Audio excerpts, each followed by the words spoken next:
que a gente combinou? Fala aí pra mim. Hoje a gente combinou, muito bem, isso daí. Hoje a gente combinou de fazer resoluções de exercícios, né? De alguma maneira, para a gente dar, tipo assim, digamos que um fechamento para o conjunto de conteúdos que a gente estudou até agora. Na verdade, assim, você tem a apostila lá de vocês que tem uma disposição de conteúdos.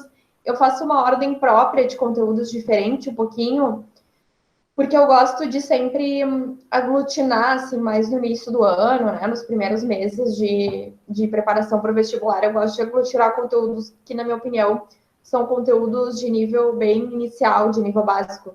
Eu ponho eles inteirinhos juntos, tá? E trabalho também as técnicas de interpretação textual para tu já poder ir treinando isso durante o ano inteiro. Então, assim, a gente tem mais um conteúdo para ver nesse nível, assim, né, de conteúdo de nível bem básico, que é o conteúdo de numerais, né? A gente não falou ainda sobre a escrita dos numerais e tal, mas a gente vai falar, né, em breve. E então a minha ideia de fazer também a correção das listas é ver como é que a gente está, né? Como é que tá indo, se a gente ficou com dúvida, é bem normal ter ficado com dúvida, vocês fizeram muitas questões, né, até agora. Então, fiquem tranquilos, a ideia hoje é perguntar, a ideia hoje é revisar, a ideia hoje é ver de onde a gente parte, né? Claro, a gente tem 2 períodos. Se for suficiente um período para fazer essa correção, eu já inicio a explicação dos numerais para vocês. Mas se a gente precisar pegar os 2 períodos para fazer isso, a gente faz também, né? A gente está com um tempo tranquilo, nosso conteúdo está indo bem, tá? Eu tenho sempre um cronograma organizadinho. Claro que a gente não sabe ainda a data oficial do Enem, nem a data oficial da URGS, mas eu tenho uma ideia, né? Nós aqui temos uma ideia do que vai acontecer, né? Provavelmente. Então, assim, ainda que vamos supor assim, o Enem fosse, não vai acontecer, né? Se ele ainda fosse na data normal e a URGS também, ainda assim, apesar, né, da pandemia, da gente ter migrado para o meio virtual, percebam que a gente nunca parou de estudar, né? Aquilo que eu falei para vocês, a gente nunca parou de estudar, então a gente está seguindo a nossa preparação. Claro que tem gente que não era adaptado, né, ao ambiente virtual, ao ambiente online, teve que se adaptar, nós mesmos professores, né? A gente passa essas vergonhas aqui no chat de vez em quando, mas assim, a gente não parou de estudar, então o nosso cronograma tá super normal, assim, na verdade, né? Então a gente está com conteúdo bem, um andamento bem legal, tá bom? Só para dar um feedback, assim, não é um feedback exatamente, mas uma explicação, né, para vocês sobre isso, que eu sei que é uma coisa que deixa vocês um pouquinho nervosos, né? Tipo, datas, tempo, se vai terminar, se não vai terminar. Vai terminar e vai ficar tudo de boa. E também, né, quando a gente voltar com as aulas presenciais, nós faremos todos os esforços do mundo para poder revisar, para poder recuperar, para poder retomar aquilo que seja importante, né? Beleza? Eu fiz essa fala que era para vocês abrirem as listas enquanto isso, né? Eu penso em tudo. É o famoso quem sabe faz ao vivo. Pegaram as listas? Tem as listas aí com vocês, sim ou não? Fala para a Sora. Se organizaram? Conseguiram separar questões para perguntar? Que hoje eu vou deixar mais autônoma aí para vocês também, tá? Caso vocês não peçam questões, eu vou pedir as minhas, né? E também, mesmo que vocês peçam, eu vou pedir algumas. Olha, João! Ó, tá bem então a coisa. Muito bem. Tá. Olha só, uma perguntinha. Vocês receberam a lista 8? Receberam a lista 8? Fala, professora. Receberam lista essa semana? Vão receber, então. Tá, vão receber. Tá, então deixa eu falar uma coisa. Eu vou dar um pequeno spoiler da lista, certo? Porque na lista 8 eu botei, basicamente, até botei umas 5 questões ali, 3 questões de outros conteúdos pra gente relembrar, mas eu centrei em acentuação, tá? Então eu vou querer fazer hoje também questão de acentuação. Então eu vou pegar umas 2, 3 questões da lista pra gente fazer agora na aula, tá bom? Então, mais pro final aí da nossa correção, eu já dou um tempinho. Aí vocês não têm aquele prejuízo de tipo, ai, Sora, mas eu queria tanto fazer sozinho primeiro, para ver se eu tenho dúvida e depois a gente corrigir. Não tem esse prejuízo. Eu projeto aqui a questão, né? Vocês fazem e eu corrijo, né? Dá no mesmo, assim, só que tu vai fazer, digamos que assim, de modo separadinho, né? Depois tu faz todas as outras da lista, tá bom? Vamos lá, então. Vocês viram a minha mafalda ali em cima ou não? Estão vendo a minha mafaldinha? É o cenário de uma professora de espanhol, né? Uma professora de espanhol, tem ali na sala uma pequena estante. Eu deixei tanto livro na casa da minha mãe, gente do céu. Tem uma inveja lá daquele fundo do Guilherme Ritter, né? Um monte de livro, assim, atrás, aquela maravilha. Pois então. Mas a minha Mafaldinha me acompanha. Vocês sabem que é a Mafalda, sim ou não? Ninguém falou nada sobre a minha Mafalda. Não viram ela? Olha ali ela. Ó, minha Mafaldinha. Conhece a Mafalda? Personagem argentino super famoso. Toda prof de espanhol, algum dia na vida, prepara uma aula, leva uma aula para os alunos sobre Mafalda. Tá, Mores, deixa eu fazer o seguinte. Eu quero comentar uma coisa que eu acho que é importante do ponto de vista de áudio, só para vocês entenderem. Eu tô de volta desde a semana passada aqui na minha casa no centro, então tem muitos ruídos externos, tá? Muitos ruídos externos. Então, assim, se vocês ouvirem gritos, etc., não é na minha casa, tá? Eu moro sozinha, mas eu tenho muitos vizinhos crianças, eles brincam, assim, tipo, a tarde inteira, né? Às vezes dá uns gritos, assim, tipo, de lutinha, tá? Mas tá tudo bem, não estou prendendo ninguém na minha casa, tá tudo certo, tá bom? Vamos lá, então. Vamos apresentar a tela inteira. Deixa eu sair do meu Facebook para não ficar recebendo notificação para vocês. Aí, bombamos. Vamos lá. Apareceu a tela assim ou não, pessoal? Agora eu preciso que vocês se comuniquem comigo por áudio. Tem problema? Só para a gente se organizar? Oi? Oi, gente. Vocês estão me ouvindo, queridos? Falem com a Sora. Queridos, vocês estão me ouvindo? Sim, prof, estamos te Sim? ouvindo. Tá. Amores, é que eu não consigo. Acho que eu vou fazer um esquema aqui, ó, para ver se eu consigo ver o chat e, e a lista ao mesmo tempo. Vamos tentar aqui uma habilidade bem básica. Deixa eu fechar isso aqui. E vamos aqui. Olha só que engenharia, né? Que maravilha. Vamos embora, então. Tá, lista 4. Vou começar pela ordem das listas, certo? Vamos lá? Tem perguntas na lista 4? Sim ou não? Alguém quer questões da lista 4? Querido João, ali que tu tinha uma questão, era da lista 4. Urias, alguma coisinha da lista 4 ou não? A princípio, não. Vamos ver o que tem aqui nessa lista para nós. Tá bom, João. Então tá.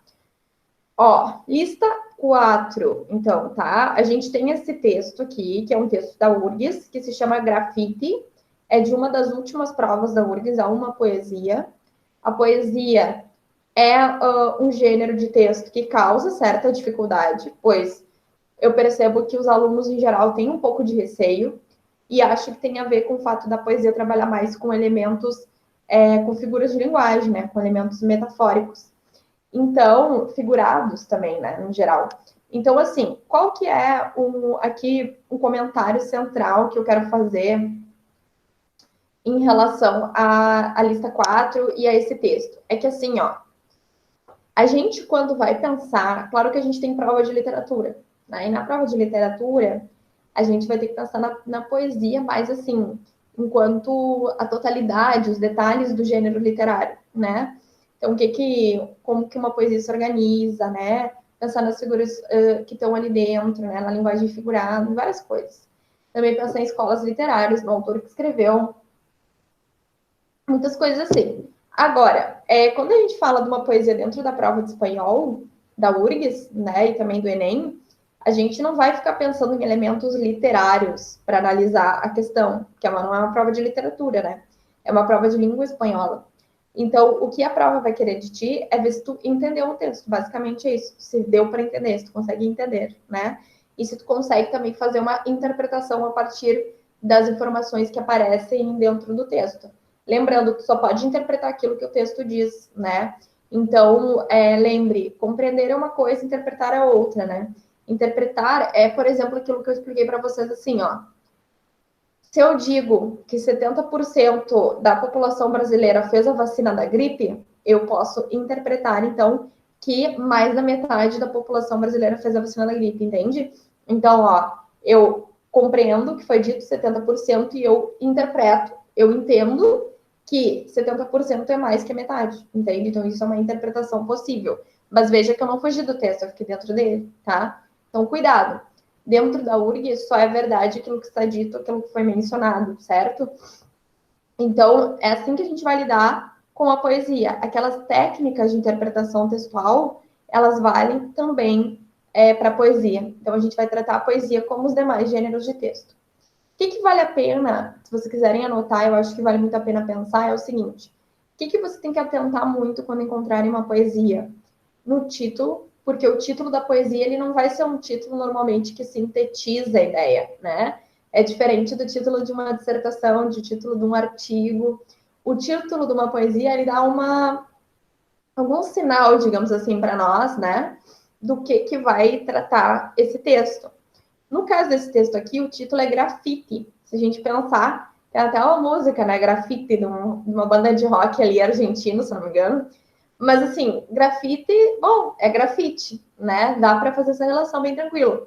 Grafite é uma expressão cultural, é uma expressão artística, grafite. Tá, mas o texto em si, ele fala sobre o grafite, ele explica o grafite? Não, ele não faz isso. Mas o grafite é muito importante para entender o que o poeta quer falar sobre o mundo, né? Como ele vê o mundo, como que se organiza essa sociedade que vive nesse mundo. E eu vou ler com vocês depois o poema para a gente dar uma olhadinha, tá? Daí, olha só, que interessante. Aí, além do título que dá algum sinal importante para a gente, tá, em relação ao texto, ele não tá ali à toa, é muito importante na poesia que tu analise a primeira estrofe e a última. E isso também é um elemento válido para os outros gêneros de textos, né?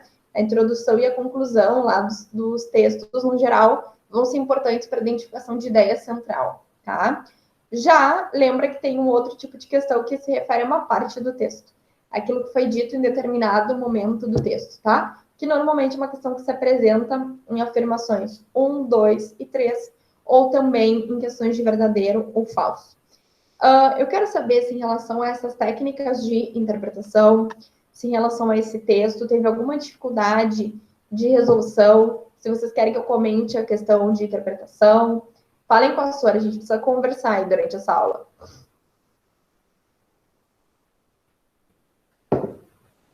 Vamos lá, conversa com a Sora. Como é que tá isso? Vocês estão conseguindo interpretar texto? Vocês estão acertando? Conversa comigo ali. A gente precisa disso.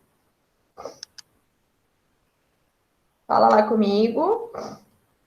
Enquanto eu abro aqui o nosso quadrinho alternativo. Nada, hoje vocês não querem conversar comigo. Não estou merecendo a sua atenção. Gente querida, fala comigo ali, tá rolando? Tá, eu consigo interpretar mais ou menos o texto. Esse texto aqui eu todos, João, só para eu entender. Esse aqui eu todos. E os outros? Tá, vou te fazer uma outra pergunta, tá, João? Já que tu tá conversando comigo, só para eu entender como é que vai a coisa. Tu tá dizendo interpretar ou compreender? Tipo assim, tu tem dificuldade de compreensão integral? Ou tu tem dificuldade de fazer as questões de interpretação? Só para eu entender, assim. Tipo, o que eu tô perguntando? Tu consegue ler o texto bem? Se tu entende o que o texto tá falando? Essa dificuldade, se mais ou menos é na compreensão ou é na hora de fazer a questão? Ou é nos dois? Pode ser nos dois também, não tem problema. E não precisa ter vergonha de dizer, a gente tá aprendendo juntos aqui. Na compreensão, tá? Excelente. Vamos lá. Muito bem. Vamos ver, mais alguém aqui pode falar para mim, compartilhar? Isso é muito importante, gente. Porque aí eu identifico onde que tem dificuldade e eu trago mais coisas. A gente estuda mais, né? A gente aprofunda mais as nossas técnicas e também a nossa habilidade leitora. Vai lá, pessoal. Só o João quer conversar comigo? Pelo menos me diz então que tá tudo bem. Entendi, Isabela. Importante comentário. Sou em alguns textos eu não entendo tipo uma palavra e já me perco. Tá, ótimo. Na verdade, não é ótimo se perder, mas ótimo que tu tá me dizendo isso pra gente conversar agora. Vamos ver, pelo menos mais uma pessoa aí, só para ter uma ideia da turma, pessoal. Como é que tá isso? A Dani, tá rolando interpretação, é tranquilo para ela. Tá bom, Dani? Tem alguns alunos que têm esse perfil, né? Que interpretação é bem tranquilo. Muito bem, Dani, fico feliz, viu, amor? Vamos ver. Mais alguém? Tá. Eu vou dar seguimento aqui. Eu gostei dos comentários ali do João, da Isabela, da Dani também, tá? Vamos falar então um pouquinho. Acho que tanto o que o João falou quanto o que a Isa falou são comentários que se combinam no sentido de que trabalham com a compreensão. Então, deixa eu explicar uma coisa primeiro, que é o seguinte, ó. A gente está no início ali, né? Se conduzindo já para metade, digamos assim. Tá, já vou ler o teu, tá, Ju? A gente está indo aí para a segunda parte do nosso estudo, e até agora a gente estudou, como eu falei, classes gramaticais mais básicas, mais essenciais. Daí, é normal que até o momento tu te perca de alguma maneira dentro do texto, no sentido de não conhecer um número significativo de palavras e tal. Por quê? Porque, por exemplo, assim, a gente não estudou ainda os nexos, né? A gente não estudou ainda os pronomes, a gente não estudou os verbos ainda, que são super importantes para que vocês consigam ler os textos, então é normal. Mas o que a gente precisa exercitar, tá? É que, por mais que a gente não entenda todas as palavras do texto, 100% das palavras, e eu te digo, é normal não entender 100% das palavras, porque o mundo da língua espanhola, ele é muito amplo, né? Ele é muito grande, então é normal que uma, duas, três palavras do texto tu não entenda, ou tu não tenha certeza absoluta do que ela significa. Mas o principal é que tu dê conta da totalidade do texto, o que ele expressa de maneira geral, tá? E que consiga identificar os mecanismos solicitados pelo enunciado. Então, assim, qual que é o meu conselho ali para a Isa, sobretudo, tá? Para o João também, né? Que foram os que comentaram, e para os outros colegas que talvez não tenham falado nada ali, sei lá, talvez que sejam mais tímidos, não sei. Mas, e daí já fica o conselho para todo mundo que tem essa dificuldade aí parecida, tá? Que é, não pare de ler o texto, não fique relendo desde o início, sabe? Tipo, li o primeiro parágrafo e cheguei no segundo e não entendi uma palavra, aí voltei. E aí cheguei e não entendi de novo, aí voltei. E daí fica, né? Isso nesse ciclo sem fim, insuportável, e daqui a pouco tu não avança no texto, né? Tu começa a ficar nervosa, tu fica nervoso, aí tu já acha que tá entendendo tudo errado, aí já faz a questão de interpretação de qualquer jeito. Então, assim, meu conselho é, vai lendo de boas, vai lendo com calma, não quer dizer que tu vai ler bem devagarzinho, né? Não fica lendo, traduzindo por palavra. Isso tu não deve fazer durante a questão. Se tu quiser depois, como exercício de aprendizado de vocabulário, traduzir os textos integralmente, usando um bom dicionário, eu acho legal, acho um exercício prático bacana, tá? Mas durante a questão não é para fazer isso não, porque senão tu vai te acostumar a fazer uma coisa que na prova não vai dar tempo, né? Não vai ter como fazer. Então, assim, o conselho é, leia o texto integralmente, apesar das palavras que tu não entendas, porque tu vai entender de maneira geral do que ele está falando, tá? É uma língua latina. Sempre lembra disso. É uma língua latina. As palavras, em sua maioria, se parecem com palavras do português, e aquelas que não se parecem são as heterossemânticas, né? Que a gente estudou e continua estudando. Agora mesmo a gente vai corrigir questão de heterossemântica. Então, assim, ó, tranquilidade e leitura fluida. Esse é o conselho, tá? Para o pessoal que falou que tem problema de compreensão. Leitura fluida. Então, leia o texto do início ao fim, apesar do que tu não entenda. Depois de resolver as questões, não esquece daquele texto. Faz como um exercício prático uma procura dessas palavras no dicionário, anota elas. Lembra que eu recomendei desde o início, né? Que vocês organizem um caderninho de vocabulário para vocês poderem ir sistematizando essas palavras que vocês aprendem ao longo dos textos, tá? Deixa eu ver. Deu para entender ali, João, Isa? Outra coisa, pessoal, lá na apostila de vocês, né, do objetivo, no final tem listas de vocabulário. Vocês viram isso? Tem listas de vocabulário. Então, tem as palavras e sua tradução ali junto. Então, para conseguir ler com mais confiança, tem que aprender o vocabulário essencial da língua. E o vocabulário essencial da língua, eu vou comentando aqui. Vai ter aulas que eu vou trazer PowerPoint para mostrar alguns vocabulários básicos e tal. Mas eu gosto mais de mostrar eles nos próprios textos, nos exemplos que eu trago dentro da própria aula. Mas seria muito interessante que vocês estudassem esse vocabulário de pouquinho a pouquinho. Isso dá uma segurança maior para vocês, tá? Então, beleza? Sim? A Ju disse. Acho que os mais difíceis de interpretar são esses que têm um sentido meio figurado mesmo. Sim. Inclusive, a URGS teve... Agora ela parece ter dado uma recuada nisso, né? Na última prova, nas duas últimas. Mas ela costuma botar, né, um texto mais figurado para ser um texto que vai ter uma interpretação com mais dificuldade mesmo. Lembrando que o vestibular não é uma prova inclusiva, mas sim uma prova eliminatória, né? Então, existe esse problema, sim, mas que com o nosso conhecimento de língua espanhola, a gente pode, com certeza, resolver essas questões também, tá? Vamos fazer o seguinte, eu tenho uma proposta, vamos ver o que vocês acham. Esse texto é bem curtinho, é um poema, né? O que vocês acham da gente fazer a leitura e resolver essa questão juntos? Eu faço um comentário, né? A resposta já está ali, mas aí eu explico por que essa é a resposta e por que não podem ser as outras. Pode ser? Vamos fazer uma questão de interpretação? O que vocês acham? Olha ali o negócio para baixo. Sim? Vamos lá, então. Beleza. Vamos. Ai, meu Deus. Tenho uma vergonha de mostrar essa merda de trabalho caótica.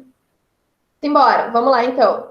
Ó, primeiro lembra que eu te orientei, né? Eu falei assim, leia primeiro as questões de interpretação antes de ler o texto. Por quê? Porque nas questões de interpretação tu já vai ver algumas palavras-chave que podem te guiar, né? Que vão te guiar na leitura do texto. Então tu já tem algumas notícias dos tópicos que vão aparecer dentro desse texto. Então a questão 1 diz, a ideia central do poema é, letra A, criticar a interpretação por vezes equivocada que as pessoas fazem do mundo em que vivemos. B. Exaltar o amor como a única saída possível em um mundo onde não há respeito. Então, olha só, a gente nesse texto com certeza vai falar de mundo. Afirmar que o trabalho é a tarefa mais importante na vida das pessoas. Então, pessoas, olha ali, ó, são duas palavras que se repetem. Então, de alguma maneira, esse texto vai falar sobre pessoas, né? Pessoas no mundo. Trabalho, deve ser falado alguma coisa de trabalho no texto. Agora tem que ver se a ideia central do texto é falar sobre trabalho. Essa é uma questão aí de temática de trabalho. B, ofender o sistema econômico vigente no mundo. Ó, o mundo apareceu. Aí disse que a ideia central seria ofender o sistema econômico. Bom, se a ideia central é essa, do início ao fim do texto, nós temos que ter uma crítica ao capitalismo. Concorda? Que é o sistema econômico vigente. Letra E. Defender a conservação ambiental como forma de preservar o mundo. Se a E for a correta, tem que de início a fim do texto falar sobre conservação ambiental, ok? Lembra que a ideia central é o que percorre o texto de início a fim. Na 2, diz que aí tem uma questão de afirmações, então vai trabalhar com coisas que foram ditas em partes do texto. Então, diz assim na afirmação 1, o eu lírico afirma que o mundo se encontra em um estágio que não precisa ser consertado. Então, vamos ver se esse é o lírico. Quem é o eu lírico? É a voz poética, né? Por exemplo, num texto em prosa, num texto narrativo, a gente tem um narrador. Na poesia, a gente tem um eu lírico, que é essa voz que canta, essa voz que fala, essa voz que faz o poema acontecer. O eu lírico, em espanhol, a gente fala yo lírico. Muito bonito, né? Yo lírico. Ou yo lírico, né? Dependendo do sotaque. E, então, será que ele diz isso? Que o mundo está num estágio que não precisa ser consertado? Está tudo bem com o mundo? 2, o eu lírico defende que a salvação para um mundo melhor está no trabalho árduo. Então, esse eu lírico diz, ó, tem que trabalhar bastante para salvar o mundo. Perceba, se a 1 tá certa, a 2 não tá. Por quê? Aí já começa a ver quem que já é um bom candidato fazendo prova. Porque, ó, se eu disser que a 1 tá certa, eu tô concordando, eu tô dizendo que no texto, o eu lírico afirma que não precisa consertar o mundo. A afirmação 2 é o contrário disso, porque na afirmação 2 está dizendo que tem que salvar o mundo. E se tem que salvar o mundo é porque ele tem problema e tem que consertar. Então, se a 1 está certa, a 2 não está e vice-versa, tá? Ou seja, a letra E já não pode ser certa. Entende isso? Olha que maravilha, tu nem leu o texto ainda, já eliminou coisa, né?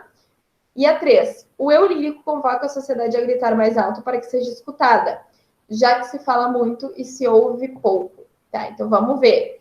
A sociedade tem que gritar mais alto. Aqui, eu vou te dizer uma coisa, não é tão, assim, visível a oposição, mas o número 3 também se opõe ao número 1. Por que se opõe ao número 1? Porque no número 1 diz que o eu lírico afirma que se encontra em um estágio que o mundo se encontra em um estágio que não precisa ser consertado. Então, o mundo está ok, ele não precisa de conserto nesse estágio que ele está. E aí a 3 diz que o eu lírico ele convoca a sociedade a gritar mais alto, já que se fala muito e se ouve pouco. O que seria gritar, falar mais alto?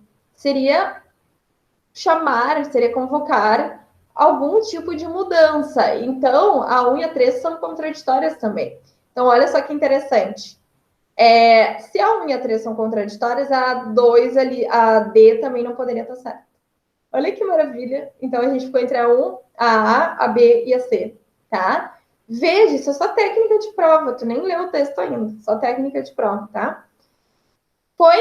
Gostaram disso aí que eu fiz agora? Eliminando as alternativas sem ler o texto? Fala para mim ali no chat.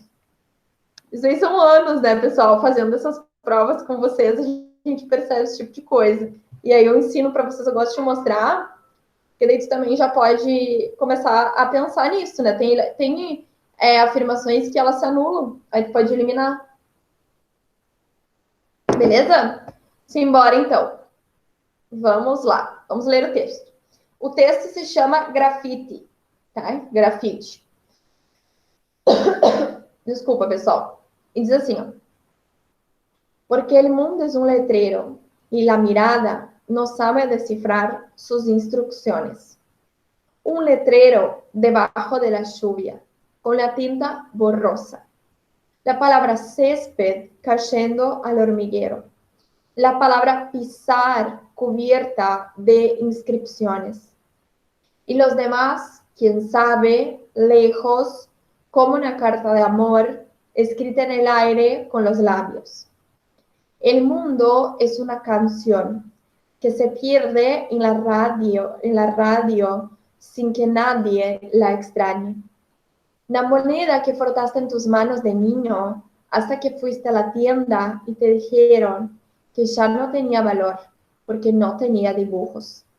El mundo es una esfera, un escritorio y mucho polvo, un calendario con los días decapitados, sábados largos como una carretera, por donde se camina mientras pasan coches. Rápidos, coches rápidos. Lunes y miércoles de cinta en el zapato, como si no hubiera ya bastantes nudos. El mundo es un letrero sin vocales, un árbol que florece detrás de la pared, una fruta que nunca madura en nuestros patios. El mundo es nada más que este decir y decir y decir que no se escucha, que hable mais fuerte, por favor. Gente, esse texto é para... Ai, ele é assim, essa pessoa tá mal, quando ela entende o texto, a pessoa fica lá no chão. Então, tu te prepara aí que agora vem um negócio impactante, tá? Porque o texto, ele é pesado. Ele tem uma crítica aí ao jeito que a gente faz acontecer o mundo, ao jeito que a gente vive num mundo muito forte, tá? Eu vou falar uma coisa para vocês. Eu não gosto da alternativa correta, tá? Eu acho a letra A uma alternativa correta, sim. Assim, diante das outras, obviamente, ela é a correta. Para mim, como professora, né? Eu consigo identificar que ela é a correta, mas eu não escreveria a síntese do poema dessa maneira, tá? Então, olha só. Mas aí, assim, o que eu vou te dizer? A banca, ela tem subjetividade também. Então, assim, por mais que... Ai, tu leia ali, às vezes tu não concorda também com a certa do Enem, né? Mas se tu viu que as outras 4 estão completamente erradas, é claro que tu vai marcar aquela lá que não está completamente errada, que se adequa mais ao texto. Aí depois tu interpreta com quem tu quiser, né? Depois que terminar a prova. Mas às vezes tu tem que te contentar mesmo com o que a banca oferece para ti, tá? Infelizmente é isso. Depois, tá? Eu vou explicar por que eu acho a A é a certa, mas por que eu acho ela meio ruim. Mas primeiro eu quero ler parte por parte agora com calma do texto e explicar vocabulários, tá? Então agora a gente vai fazer um trabalho de vocabulário e ao mesmo tempo de compreensão, então, do poema, beleza? Preparados? Vamos embora. Deixa eu botar o bloco de notas aqui. Já se preparem aí para anotar coisas, porque aqui tem muita coisa para aprender, tá? Esse texto é ótimo para trabalhar vocabulário, por isso mesmo que eu botei ele aqui também, tá bom? Vamos lá, então. Vamos começar. Grafite. Porque el mundo es un letrero y la mirada no sabe descifrar sus instrucciones. Vamos pensar assim, ó. Tá, vamos tentar juntar as ideias. Ó, o que o eu lírico está dizendo? Que o mundo, ele é um letreiro. Vamos pensar assim, um letreiro de ônibus, tá? Pode ser? O letreiro ali do ônibus, que tá escrito ali no ônibus. Tá, o que seria la mirada não sabe decifrar suas instruções? É assim, ó. Se eu não consigo olhar o letreiro do ônibus e entender o que ele está dizendo, eu não sei nem para onde que o ônibus vai, concorda? Então, tipo, tá escrito ali, eu que era da Restinga, Restinga Nova. Aí, se eu não sei ler, se eu não consigo decifrar com o meu olhar, se eu não consigo ler o que está escrito Restinga Nova, eu nem sei que esse é o ônibus que eu tenho que pegar, né? Então, eu fico perdida em relação a esse letreiro, tá? Então, aqui tem uma metáfora, porque eu estou dizendo assim, o mundo é um letreiro. Claro que o mundo não é um letreiro, mas isso aqui é uma metáfora, porque é uma comparação, né, menos explícita. Então, ó, o mundo é como um letreiro. Ele é como um letreiro. E a mirada não sabe decifrar suas instruções. Então, eu estou dizendo assim, ó, olha só a comparação. Se o mundo é um letreiro e o nosso olhar, que é a mirada, né? A mirada, não consegue decifrar as instruções desse letreiro, então, quando eu olho para o mundo, quando nós olhamos para o mundo, porque é o olhar no geral, não é o meu olhar, mas é o olhar de todas as pessoas, né? O olhar do ser humano. Se o olhar ele não consegue decifrar as instruções do mundo, então a gente não entende o mundo. Faz sentido isso ou não? Então, ó, aqui tem, eu acabei de fazer aqui um exemplo de compreensão e de interpretação. O que é compreender essa frase? Compreender essa frase é compreender que tá, o mundo é um letreiro e o olhar não sabe decifrar suas instruções. Mas agora interpretar é fazer o exercício que eu fiz até então, tá? Como assim o mundo é letreiro? Tá, o mundo é como um letreiro. E se o meu olhar não sabe decifrar as instruções desse letreiro, como o letreiro é o mundo, então o meu olhar não sabe decifrar o mundo. Meu olhar não entende o mundo. Fala para mim no chat lá se fez sentido. Conversa com a Sora. Sim ou não? Tá, beleza. Daí, olha que coisa interessante. Olha que coisa interessante. Aí continua assim. Um letreiro debaixo de la lluvia. Daí aqui eu vou vir com uma coisa que às vezes te ajuda em questão de reescrita, ó. Debaixo de.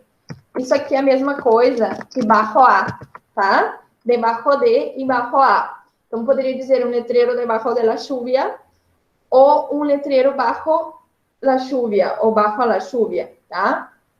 O que acontece? Então, é um letreiro debaixo da chuva. Então, o mundo é como se estivesse chovendo nele, tá? Tô vendo que é tudo em comparação, ok? Com a tinta borrosa. Então, o que acontece? Ó, o letreiro tá chovendo nele e a tinta tá borrando, ela tá escorrendo, entendeu? Então, na verdade, além de não decifrar aquilo, olha, eu tô simbolizando o letreiro como a minha cara, né? Minha cara é tipo o mundo que é esse letreiro. Além de eu não conseguir decifrar, tá chovendo nele, né? E tá saindo a tinta. Então, de alguma maneira, esse mundo ele tá escorrendo. Olha, é muito pesado, gente, é muito pesado esse poema.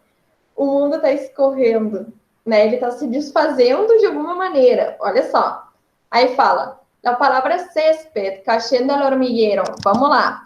Césped, vocabulário essencial básico da língua espanhola. Significa grama. Então, ó, a palavra grama caindo sobre o formigueiro. Então, tem o formigueiro, Daí tem a palavra grama caindo sobre ele. Então, como se a grama estivesse encobrindo o formigueiro. O que é o formigueiro? O formigueiro tem animais, tem vida ali, concorda? Então, ó, tem a grama e daí tem o formigueiro, mas eu não vejo ali o formigueiro exatamente, tá? A palavra pisar, cubierta de inscrições. Então, a palavra pisar, ela tá cheia de coisas escritas nela. Tipo, sei lá, uma placa que daí escreveram em cima. Y los demás, quién sabe, lejos, como una carta de amor escrita en el aire con los labios. Então, olha que interessante. Aqui, como eu falei de formigueiro, grama e pisar, e eu estou dizendo que tem coisas escritas em cima de pisar, provavelmente o que eu entendo? Que ali está escrito no pisar, ou seja, no pises em la grama. Não pisa na grama, para não estragar a grama. Mas aí, olha só, provavelmente, como está cheio de coisas escritas, as pessoas pisam. E elas estão pisando em cima de quê? Do formigueiro. Olha que loucura esse texto. Esse texto é muito louco. E aí tá dizendo, e os demais, quem sabe?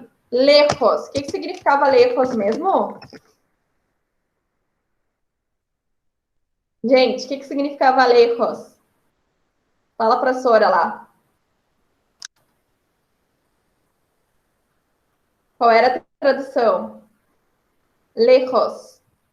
Mi casa se ubica lejos de aqui. O que era lejos? Não lembram? Longe, pessoal, palavra muito importante, tá? Lejos é longe, tá? E os demais, quem sabe? Longe, como uma carta de amor escrita no ar com os lábios. Então, assim, aqui fica um pouco mais aberto, fica mais difícil de interpretar, mas seria os demais o quê? As pessoas, elas estão longe, talvez, dessa grama, desse formigueiro, ou seja, longe da natureza, posso interpretar assim, como uma carta de amor escrita no ar com os lábios. Então, uma carta de amor que ela não existe concretamente, tá? Mas perambula no ar, aí fica mais difícil. Aí eu tô mais trabalhando com a compreensão, teria que fazer uma análise literária mais profunda para entender isso, tá? Tanto é que nem aborda exatamente isso a interpretação, né? Daí seria demais. Aí diz, el mundo es una canción que se pierde en la radio sem que nadie la extrañe.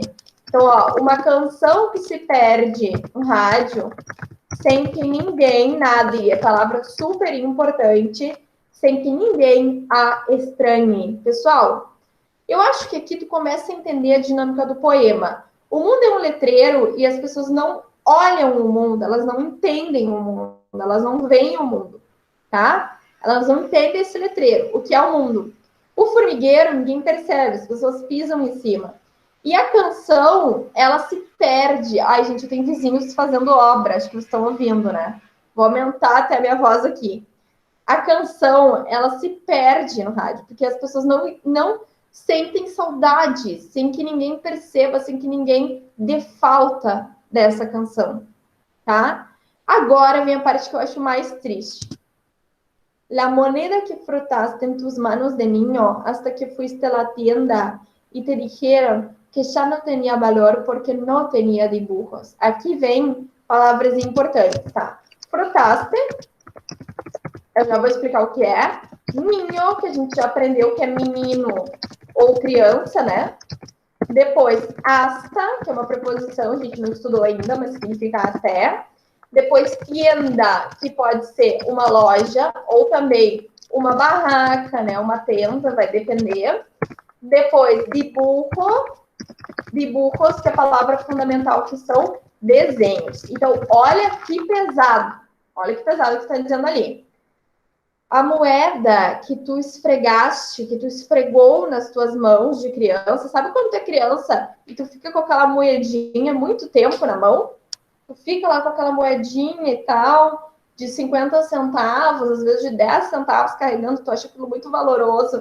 Então, aquela moeda que tu esfregou nas tuas mãos, que tu esfregaste nas tuas mãos de criança, fica até aquele cheiro horrível de moeda, até que tu foste numa loja e te disseram que já não tinha valor, porque não tinha desenhos. O que isso quer dizer? Ela não tinha valor mais, provavelmente, porque a moeda, olha só, a moeda, ela tem até um desenho, né? Mas o que a gente entende com esse não tinha desenhos? é que o que tem desenho normalmente é o quê? A nota, né? Ou seja, aquela moeda, ela valia muito pouco. O que valia mesmo era a nota de dinheiro, o dinheiro maior, o que tem desenho, entendeu? Faz sentido?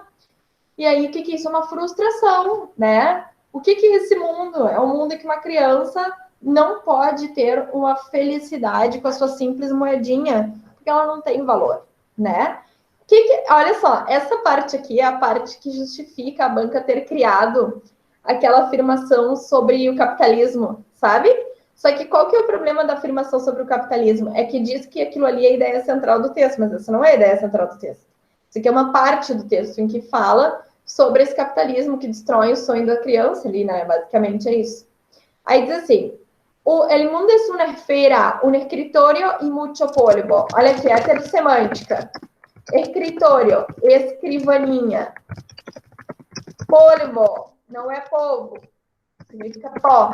Então, ó, uma escrivaninha e muito pó. Ou seja, uma escrivaninha ali abandonada, tá? Um lugar abandonado. Isso é o mundo, tá? E é bem interessante que tem uma questão que fala sobre isso. Um escritório muito polvo é o quê? Remete a um lugar abandonado. Então, se o mundo é uma esfera, se o mundo é uma escrivaninha e muito pó, então quer dizer que o mundo é um lugar abandonado, que a gente não cuida. Um calendário com os dias decapitados. O que é isso? A gente vai tirando lá do calendário da parede, ó, cortando os dias. A gente vai matando os dias, a gente não vive os dias. Ai, meu Deus. Sábados largos, então, ó, largos, longos, como uma carretera. Vocabulário essencial. O que é uma carretera? É uma estrada, tá? Tudo isso aí tu anota e tu coloca nos teus estudos de vocabulário. Então, ó, sábados longos como uma estrada. Por donde se camina mientras passam coches. Então, ó, mientras, enquanto passam coches, carros. Maravilha, texto maravilhoso para aprender palavras novas. O que é isso? Pô, enquanto eu tô caminhando na estrada, o que tá acontecendo? Passando carro, passando carro, passando carro. Essa parte aqui do texto, ela se centra no passar do tempo. De como a gente está preocupado com essa velocidade, com essa rapidez, esses carros que, inclusive, no sábado, eles andam por essa longa estrada, inclusive, tá? Enquanto isso, o mundo está abandonado. Que mundo? Esse mundo que aparece lá na grama da formiga. Esse mundo do amor que se escreve no ar, mas o ar carrega, né? Porque o ar não deixa nada fixo. Se move. Esse mundo em que uma música toca e a gente não percebe, a gente não se dá conta, não sente falta, tá? Agora segue. Pessoal, depois vocês vão me contar se não é muito depressivo esse texto. É horrível. Meu Deus do céu. Aí, ó. Então, ó. Sábados, coches rápidos, né? Aqueles carros rápidos. Lunes e miércoles de cinta en el zapato. Lunes e miércoles, dias da semana, não tem como não saber. Segundas e quartas. Lembrando, quais são os dias da semana? Lunes, martes, miércoles. Jueves e viernes. Tem gente que errou essa questão porque não sabia os dias da semana. Tem lá, depois das questões de interpretação, tem uma questão que trabalha com vocabulário, tá? E a pessoa erra porque não sabe os dias da semana. Não pode ser, né? Aluno meu não pode errar isso, pelo amor de Deus. Depois, ó, então, segundas e quartas, tipo assim, ó, de esteira no sapato. Então, o que é isso? Tô querendo dizer que são segundas e quartas no trabalho, na fábrica, né? Segundas e quartas, assim, nessa velocidade, nessa loucura do mundo. Como se não hubiera já bastantes nudos, tá? Então, como se já não tivesse muitos nós. Esses nós referem ao quê? Aquilo que prende a gente, né? Ó, os nós. Como se já não tivesse um monte de nó que prende a gente nessa velocidade, que prende a gente nesse trabalho desenfreado. El mundo é um letreiro sem vocales. O que são vocales? Vogais. Vamos pensar assim. Isso aqui é um texto em língua espanhola. Um texto sem vogais. Para começar, a gente acabou de estudar acentuação, a gente sabe que não tem como, né? Porque toda sílaba no espanhol tem que ter vogal. Então, o que é um letreiro sem vogais? É um letreiro que tu não consegue ler. Não consegue ler, tem um problema ali, não tem como ler, tá faltando coisa ali. Então, nesse mundo, lembra que estava borrando no início a tinta? Estava escorrendo. Porque, de alguma maneira, a gente abandonou esse mundo e a gente não consegue ler mais ele, tá? Então, está escapando da gente esse mundo. Um árbol que floresce detrás da parede. Isso é maravilhoso.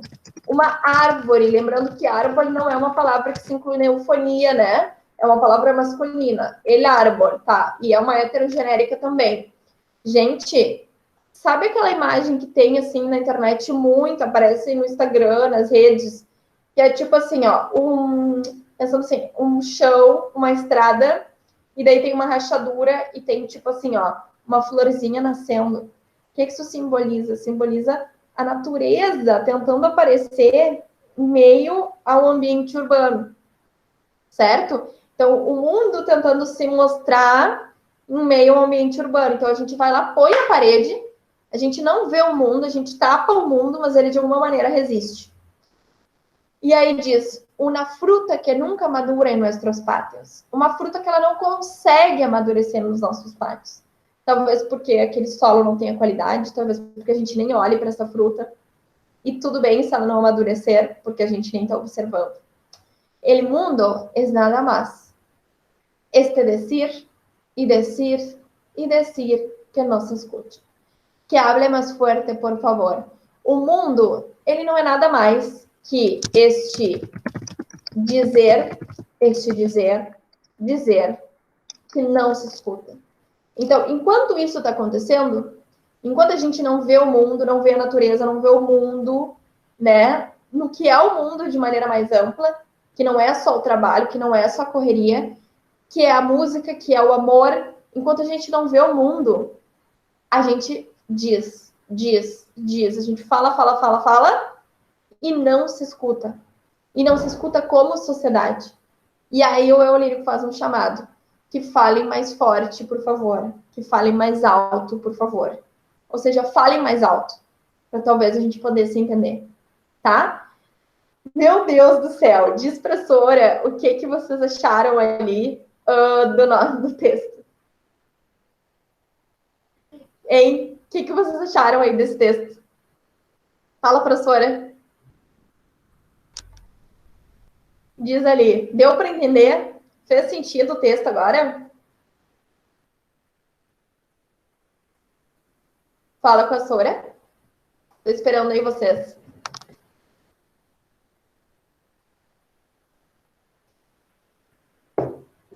Deu sim. E o que vocês acharam? Acharam pesado o texto? Acharam bom? O que vocês acharam? Bem pesado. É bem pesado o texto, tá? Mais ou menos. Mas leve não é esse texto, né? Vamos falar sério. Esse texto não é leve. Esse texto ele é pesado.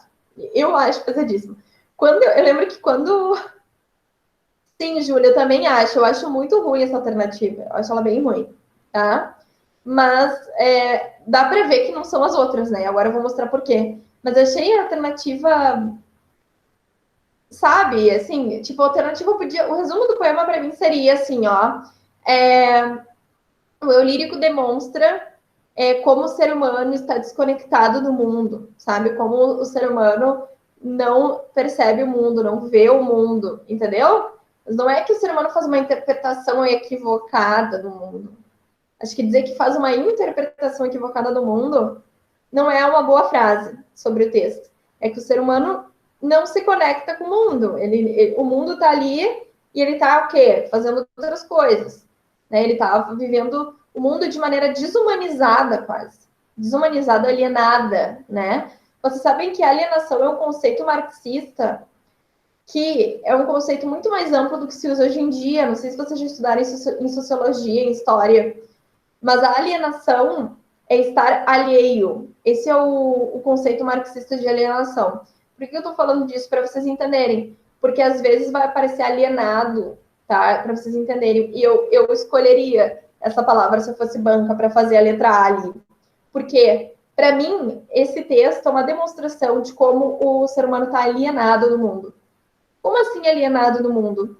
Estar alienado é estar desconectado de algo. Então, dizia lá a teoria marxista que o ser humano ele está alienado do seu trabalho, ele está alienado da produção, que ele produz, mas não pertence a ele aquilo que ele produziu, então ele fica alienado da coisa produzida. Esse seria o conceito mais amplo de alienação. Mas também na descrição de alienação que vem da teoria marxista, a alienação também funciona em relação aos outros e à natureza. Então, o ser humano, ele também se aliena do seu par. Então, no momento, por exemplo, assim, ó, que toca a canção e eu não dou falta dela, eu não sinto falta dessa canção, então eu me alienei de uma coisa que é humana, que é escutar uma outra pessoa cantando. Isso é alienação, tá? Quando eu passo na rua e tô nem aí para os outros, tô nem aí, vou passando, vou esbarrando, isso é alienação. Eu tô alheio aos outros e eles estão alheios a mim. E esse texto ele fala da alienação do homem com a natureza também. No momento em que a árvore cresce atrás da parede, é porque o homem se desconectou da natureza. Isso é um problema. Então, para mim, se eu fosse banca, o que eu escreveria aqui, ó? Vou botar aqui o texto para vocês. Lá na eu diria, ó, que a ideia central do poema é criticar o modo alienado, né? Como o ser humano se relaciona com o mundo. Basicamente é isso, porque ele não entende o mundo, ele não vê o mundo, e nesse sentido ele não se conecta com o mundo, né? Parece que vivem separado, tá? Bom, mas por que as outras estão erradas? Exaltar o amor como única saída possível. Não, né? O amor, ele até aparece no texto, mas para dizer que ele é algo que se perde no ar, tá? Então é só uma parte do texto, não é a ideia central. Afirmar que o trabalho é a tarefa mais importante na vida. Mas de jeito nenhum, por mais que o texto fosse difícil, a URGS foi generosa nessa questão, né? Ela botou umas alternativas nada a ver. Talvez ela não tenha ficado tão contente com a alternativa certa dela, que ela foi meio Enem, botou coisas bem erradas, né? Nas outras. Afirmar que o trabalho é a tarefa mais importante na vida das pessoas, não, né? Se fala ali de segundas e quartas, que remete, parece a trabalho, mas não está valorizando o trabalho, esse texto, na verdade, ele critica, assim, né, essa correria do dia a dia. E daí depois a D, ofender o sistema econômico vigente no mundo atual. Eu acho que muita gente pode ter marcado essa, mas é que não é uma ofensa ao sistema econômico vigente, mas é uma ofensa, uma crítica a como o homem se relaciona com o mundo, é mais amplo do que isso, tá? A ofensa ao sistema econômico seria uma parte do texto que fala aqui da moeda, talvez, tá? Da moeda que o menino esfrega, que não tem valor. E daí defender a conservação ambiental como forma de preservar o mundo, em nenhum momento no texto se fala sobre conservação ambiental, tá? Então, quando eu digo que tem que ser fiel ao texto, tem a ver com isso. O eu lírico, ele fala do formigueiro, ele fala da árvore, mas ele não propõe nada, ele não defende nada, entendeu? Então, por isso que estão erradas. Tá? Ficou alguma dúvida na 1?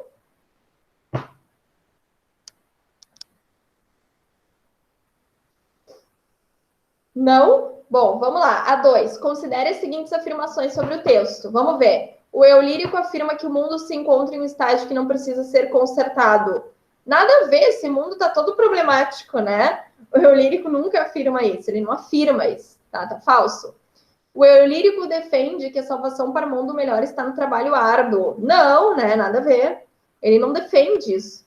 Cuida muito os verbos, afirma, defende. Não, ele não defende, né? Então é falso. O eu lírico convoca a sociedade a gritar mais alto para que seja escutada, já que se fala muito e se ouve pouco. Ó, essa aqui é uma questão típica de parte do texto. Deixa eu mostrar quando uma frase é certa sobre uma parte do texto. Percebam, isso daqui é exatamente uma reescrita de algo que aparece no texto. Convoca a sociedade a gritar mais alto para que seja escutada, já que se fala muito e se ouve pouco. Vamos lá, olha. El mundo es nada más que este decir, decir y decir. Se fala muito. Decir, decir, decir. Dizer, dizer, dizer. Se fala muito. Que não se escuta. Então, se fala muito e não se escuta. Que hablem mais forte, por favor. Que falem mais forte, por favor. Ou seja, o eu lírico convoca a sociedade a gritar mais alto. Aqui usa gritar, e tá certo, porque se todo mundo fala, fala, fala, para eu falar mais alto que se todo mundo eu tenho que gritar. Gritar mais alto para que seja escutada, já que se fala muito e se ouve pouco. E aí, rolou? Sim ou não? Foi? Sim? Falem com a Sora. Foi? Tá, agora, tem mais alguma aqui que vocês queiram que eu faça? Vamos lá, senão vou para a próxima lista. Tem mais alguma aqui? Eu vou dar 10 segundos. Mais alguma? 1, 2, 3, 4, 5. Tá, então fechamos essa lista. Essa lista aqui era de eufonia, de plural, né? E de gênero. Então, era para vocês, além de fazerem esse textinho, fazerem umas questõezinhas que eu criei com todo e amor, né? Todo amor e carinho para vocês. E eu peguei a prova da URGS e criei palavras e criei exercícios a partir das palavras dessa prova, tá? Para vocês, com todo o amor do mundo. Tá, então, vamos agora para a lista número... Ai, a 5 não tá aqui. Alguém quer pedir alguma coisa na 5? Porque eu não abri ela, só para eu saber. Alguém quer alguma questão na 5? Sim ou não? Senão eu abro, não tem problema. Queridos alunos do meu coração. Não? Bom, se mudarem de ideia, me digam depois. Vamos para 6, então. Lá, João, que tu tinha dúvida. Vamos lá?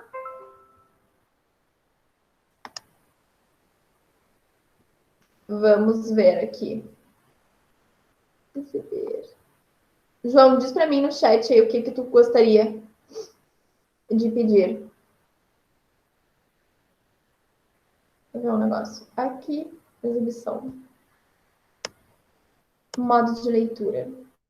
Vamos vamos ver o que o nosso querido João queria que a gente resolvesse aqui na lista 6. João, fala, professora, aí, tô esperando. Ah, tá. La forma verbal heredaron está en el... Tá, beleza. Muito bem. Eu não expliquei ainda, mas não tem problema. Dou um spoiler aqui para a gente poder resolver essa questão. Vamos lá, então, lista 6. Aqui. É a questão 39, né? Ah, é que eu não sei qual é no aqui. A gente vai ter que olhar um por um. A forma verbal. Achei, tá aqui. Vamos lá, então, gente. A questão que o João aqui perguntou é uma questão de verbos, tá? Eu não tenho problema de comentar uma questão de um conteúdo que eu não dei ainda, até porque eu botei aqui. Eu botei, só para vocês entenderem essa lista 6 aqui, eu botei conteúdos que vocês ainda não tiveram aula. E o que acontece é que eu fiz isso porque, na verdade, eu escolhi essas questões aqui, esse vestibular, ó. Los textos y cuestiones abajo han sido sacados del vestibular 2021 de la Universidade Estadual do Ceará. Eu peguei porque tem várias nessa prova, tem várias questões de interpretação. Então, eu queria que vocês treinassem interpretação, tá? E aí, eu acabei botando outras questões de outras matérias para vocês já irem tendo contato. Então, vamos ver ali o que o João perguntou. Perdi aqui a questão de novo. Meu Deus do céu. Qual que é a 9, prof. tá cega? Tá. Ó. La forma verbal heredaron está en el pretérito. Tá, vamos pensar assim. Ainda não ensinei verbos, esse momento vai chegar em breve, tá? Quando a gente estudar verbos, a gente vai aprender que tem vários passados. Então, tem vários pretéritos no espanhol. Mais especificamente, quando eu digo vários, eu estou dizendo 1, 2, 3, 4, 5, 6. A gente vai estudar 6 pretéritos, tá?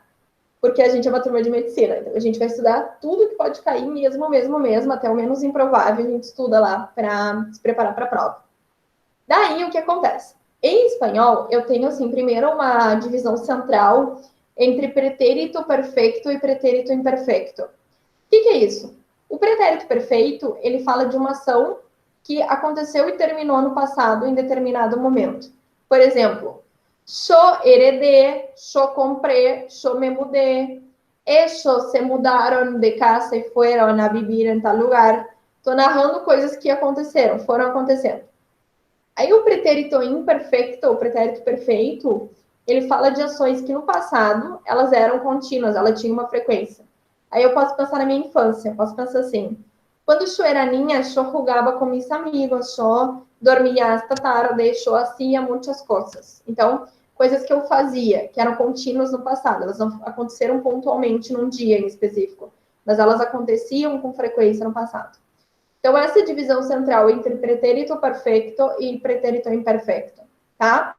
Só que daí no espanhol tem dois tipos de pretérito perfeito. Tem o pretérito perfeito simple e tem o pretérito perfeito composto. O simples é um pretérito que é composto por um verbo só. E o composto é um pretérito que é composto por mais de um verbo.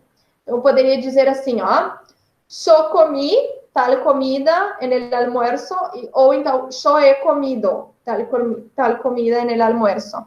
As duas coisas significam eu comi. Tá, aí o que acontece? Esse pretérito, que é o perfeito simples, ele também é chamado de pretérito indefinido. E esse verbo aqui, heredaram, que é herdaram, lá na linha 35, ele está no pretérito indefinido. Por quê? Vamos lá ver.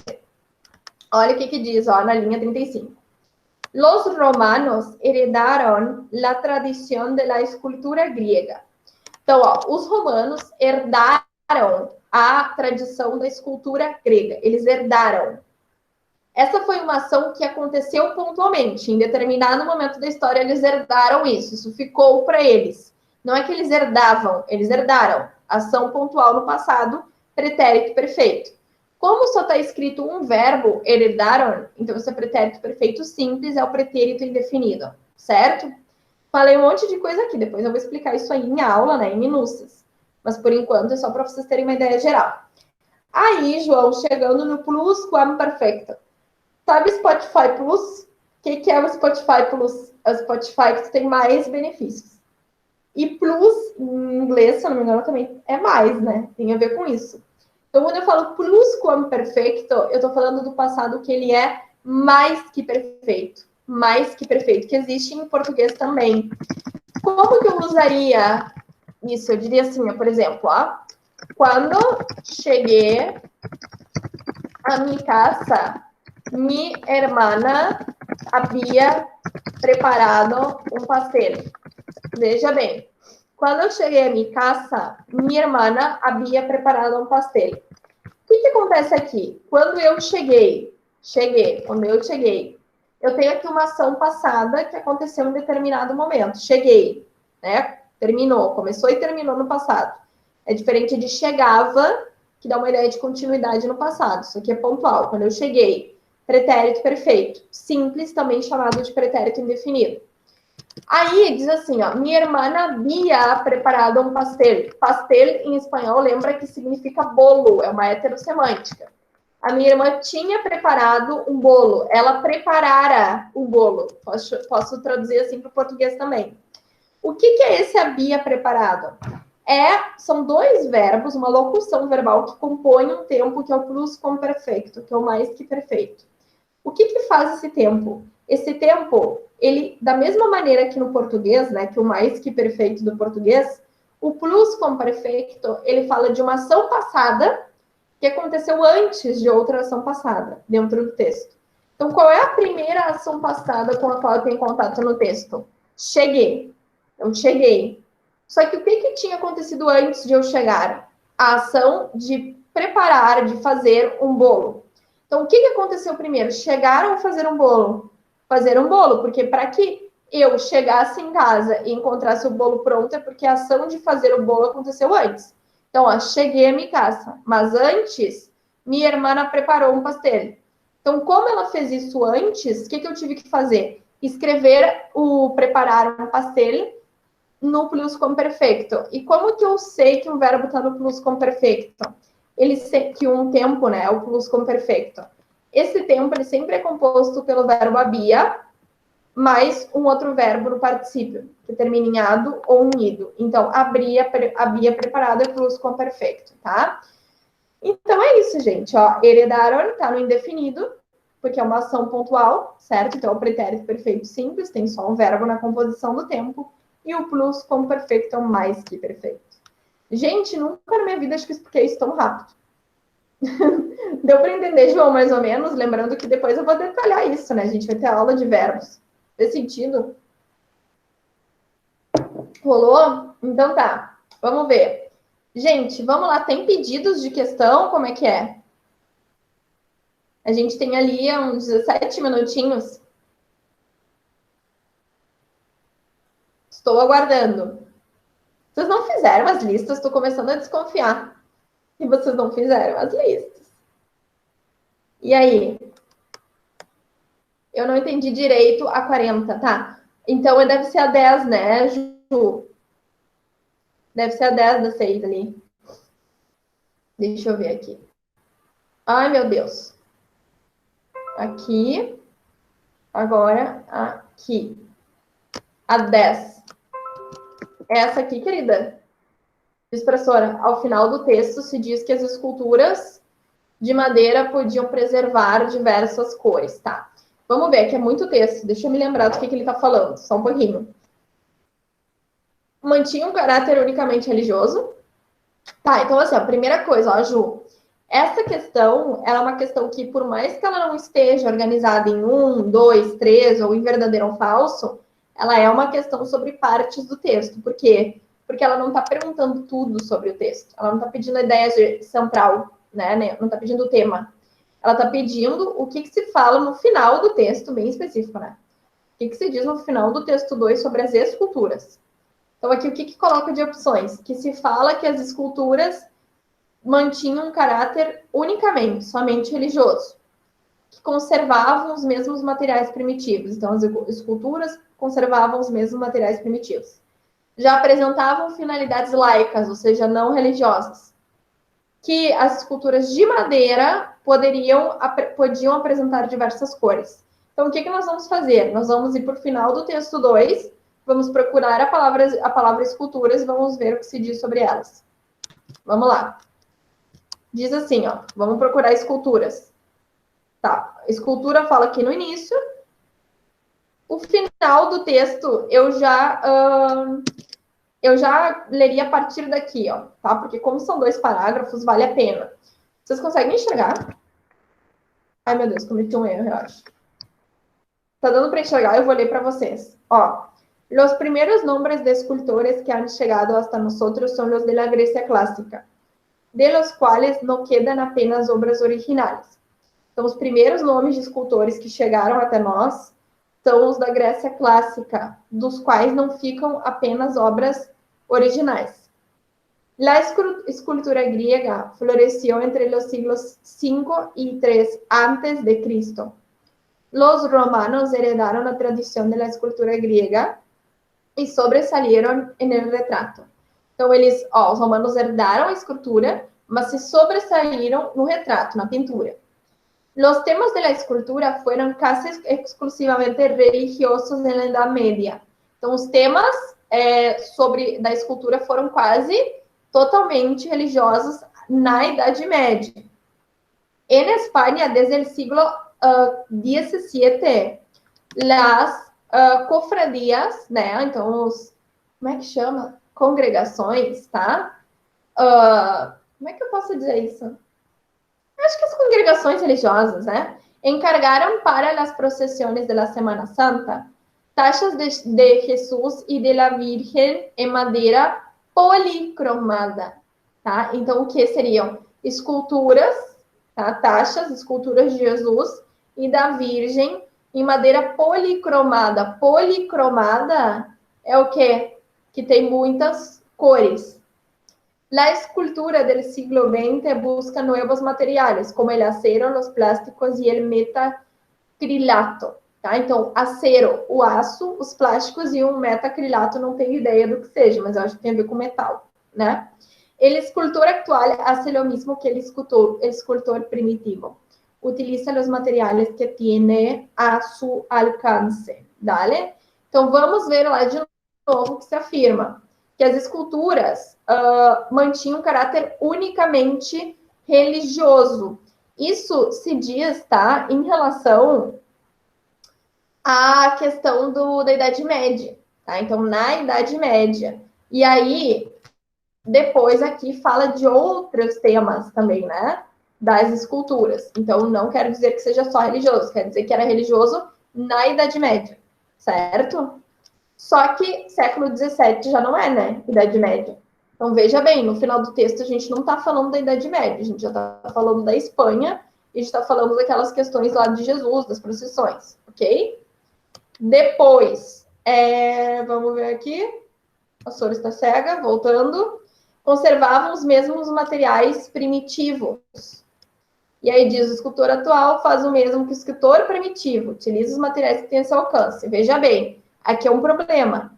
O escritor atual, ele faz o mesmo que o escultor primitivo. Ele utiliza os materiais que ele tem à sua disposição para usar.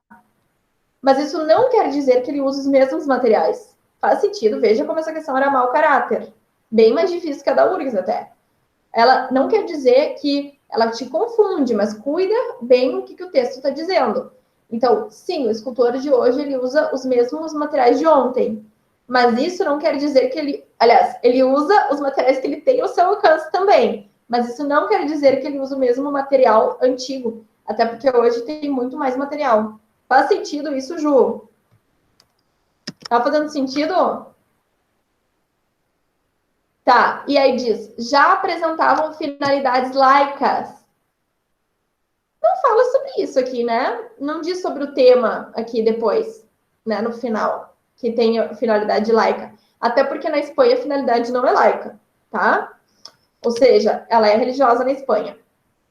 E diz ali, aí sim, ó, as esculturas de madeira podiam apresentar diversas cores, correto, ó. Então, ó, as esculturas de madeira eram policromadas, ó, muitas cores.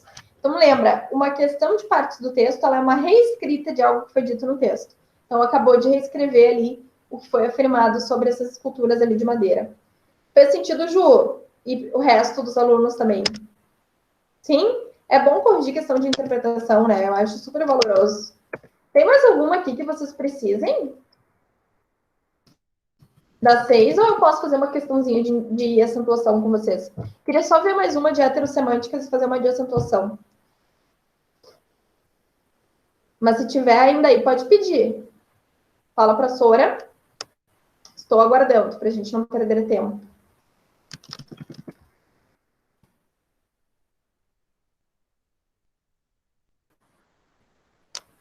E aí, Queres? Nada? Então tá, vamos lá.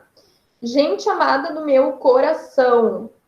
Vamos lá, então, agora. Ai, meu Deus do céu. Deixa eu mudar aqui. Vamos agora, então, para a 7. Vamos lá para a 7. Tá, na 7 eu quero só comentar essa questão 1 aqui, ó, de heterossemânticas, tá? Só para a gente fazer... Ai, meu Deus, o que eu fiz? Que confusão. Exibição, modos de leitura. Vai lá, meu filho. Tá, eu quero fazer com vocês essa questão número 7, só para a gente lembrar um pouquinho algumas coisas, tá? Então, algumas palavras, alguns vocabulários. Essa lista aqui era de heterossemânticos, justamente para a gente treinar mais um conteúdo que nós estudamos. Então, vamos lá. Olha o que diz uma questão da PUC, bem típica. Né? Diz assim, ó. La alternativa que apresenta todas as palavras com grafia igual ou similar ao português, pero com significado diferente, heterossemânticas, é. Então, o enunciado te ajuda.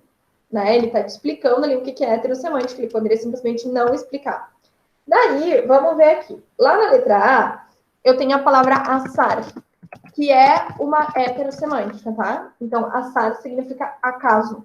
Tipo, ai, estes dias eu he encontrado al azar Julia en la calle. O que eu tô falando? Eu encontrei por acaso, ocasionalmente, a Júlia na rua. Azar, né? Acaso. E aí, o que é o azar? Mala suerte. Mala suerte é azar, tá? Então, veja bem. Entre parênteses, a tradução.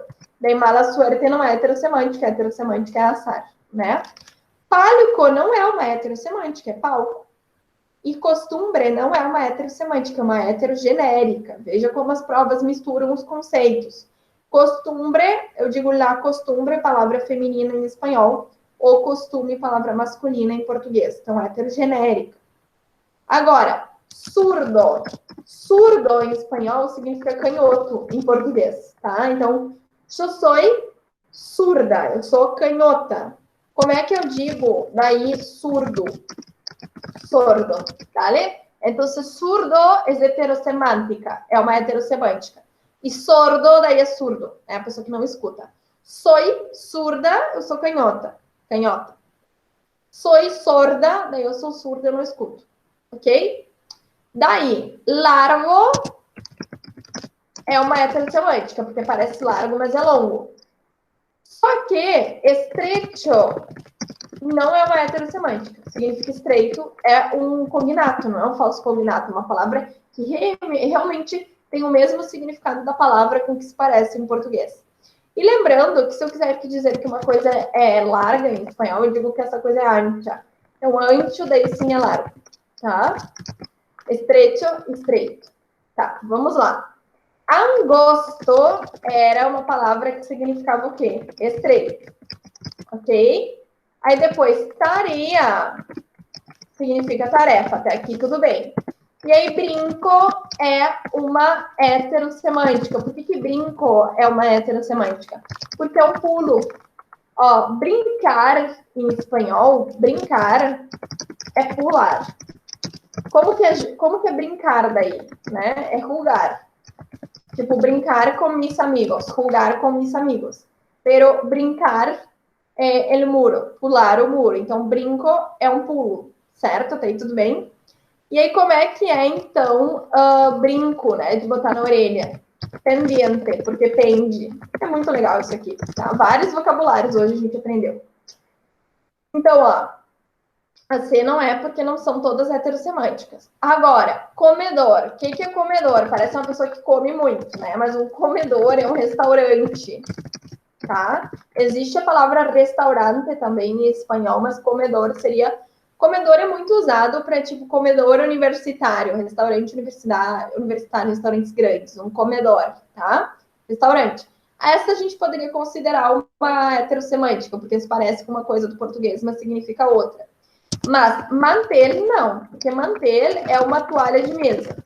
E não tem essa palavra em português para a gente confundir, mantel, né? Sillón também, a gente não confunde. Isso aqui é uma poltrona. Olha quanto vocabulário. Porque silla é cadeira. Então, assim, veja bem, não é heterossemântica, é só palavra vocabulário do espanhol. A palavra berro, daí sim, ela significa agrião. Nada a ver, né? E aí, cena significa janta. Lembrando que daí cena é o que significa uma cena. E taller, daí é uma oficina ou um ateliê, né? Lembrando que oficina, veja bem, aí é escritório. Que coisa mais maluca, né? Olha tudo que a gente aprendeu numa questãozinha, meu Deus do céu. Conseguiram copiar? Vou deixar abertinho aqui para vocês. Pode dar um print também, né? Copia depois, não tem problema. Tá, então a certa ficou a letra E, tá? Eu escolhi essa questão para fazer, porque ela tem várias heterossemânticas para a gente lembrar o conceito, tá? Então, como que eu faço a questão para ver se a palavra é heterossemântica ou não? Eu simplesmente pego a palavra e traduzo, vejo se ela é parecida, né? Muito parecida com uma palavra do português, mas tem uma tradução diferente. Se for esse o caso, né? Se ela tiver um significado diferente em espanhol, apesar de se parecer muito com uma palavra do português, ela é uma heterossemântica, né? Se ela não se parece com uma palavra do português, não tem nem chance de ser heterossemântica. E se ela se parece muito com uma palavra do português, mas tem o sentido igual, daí não é heterossemântica. Estreito e estreito não é heterossemântica, significa a mesma coisa. Beleza? Ficou alguma pergunta ali, sim ou não? Tudo bem? Tá, então vou dar um spoiler aqui da última lista. Da lista que vocês vão receber esta semana. Vamos lá. Ai, meu Deus do céu! Eu tô dando as respostas, tá? Não vai ter spoiler. Meu Deus do céu. Agora que eu vi que tá com gabarito ali. Vocês não viram, né? Fala pra Sora. Não viram essa, né? Tá, então não vai ter spoiler de acentuação. A gente faz na semana que vem. Não me dei conta de apagar ali as respostas. Olha só. Vamos fazer mais uma, então, de heterossemânticas pra gente fechá-la. Ai, tá, Cris, mas tu vai esquecer depois, pelo amor de Deus. Não pode ter uma memória tão boa assim. Daí é muito azar da minha parte.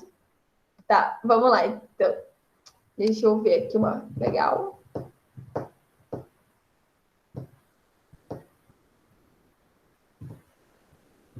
Essa aqui, ó, a 7. Vamos fazer ela. Mais vocabulário para nossa conta hoje. Aí a gente faz e termina. Vamos lá. Olha aqui, ó. Se não deu tempo de copiar essas palavras, me avisa que eu mando para vocês de alguma forma aí no final da aula. Vamos ver aqui, ó. 7. Sinônimos das palavras pegar, assar e rato. Vamos ver. Pegar pode significar várias coisas, menos pegar, né? Então, pegar em espanhol significa pegar uma coisa, tipo, pegar el vaso. Não é pegar o copo, por exemplo. Pegar pode significar colar, unir, juntar e pode significar bater, tá? Tudo isso daqui. Vou a pegar-te, não te aguento mais. O que é isso? Eu vou bater em ti, né? Vai ter uma briga. Assar, a gente viu já que significa acaso, né? Que aí já basicamente ali deu a resposta para vocês, né? E rato, lembra que é um momento, um período curto de tempo. Pode ser também um instante, como está escrito ali. Qual era a dificuldade da questão? A dificuldade era lembrar que pegar não é só colar, não é só juntar, não é só unir. Colar também é bater, ok? Então, olhando para as alternativas, a única que fica possível é a letra D. Golpear, que é o mesmo que pegar, ou seja, bater.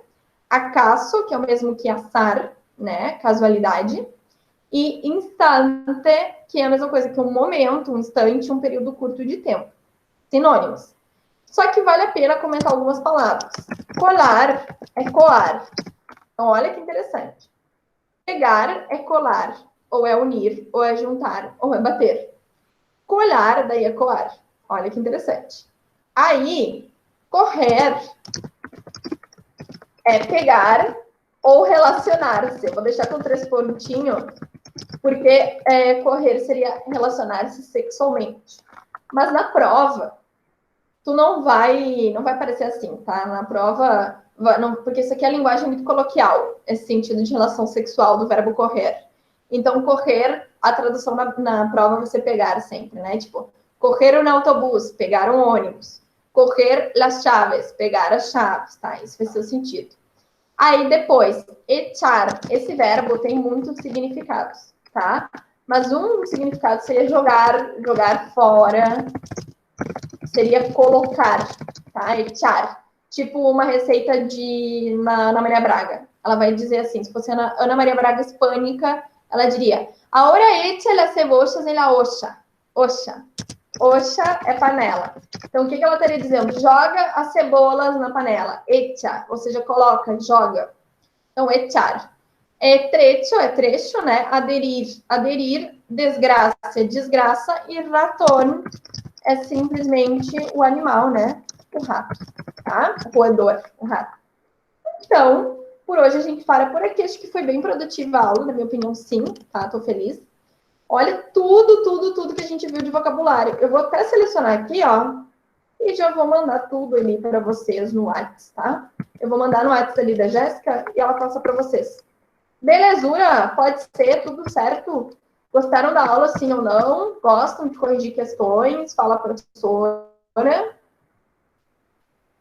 Sim. Vamos lá para outra aula, então. Dá tchau, professora. Beijão. Tchau, meus amores. Hasta pronto, cariños míos. Buenas clases. Hasta pronto, hasta pronto. Nos vemos. Tchau, João Vitor, querido.